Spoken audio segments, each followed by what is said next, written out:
এই বিড়ালটি নদীতে ভেসে যাওয়া একটি বাচ্চাকে উদ্ধার করে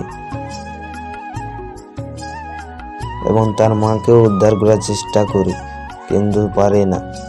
তাই তার বাচ্চাটিকে নিয়ে সে তার বাড়িতে চলে যায় এবং তার গা হাত ভালো করে মুছে দেয়,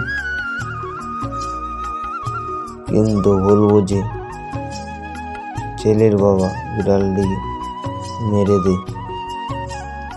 বিড়ালটির বেচারা হাত ভেঙে যায় এবং সে খুব দুঃখিত হয় এবং দুঃখিত হয়ে জঙ্গলের দিকে হাঁটতে থাকে।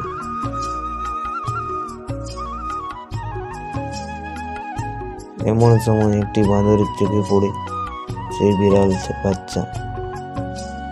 বাঁদরটি তাকে তার বাড়িতে নিয়ে যায় এবং সেখানে গিয়ে তার ক্ষতস্থানে ওষুধ লাগিয়ে দেয়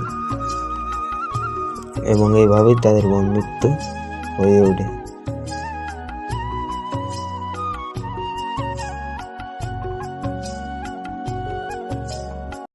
এই বেচারা বিড়ালটির জন্য একটি সাবস্ক্রাইব করে দাও প্লিজ, এবং লাইক করতে ভুলবে না।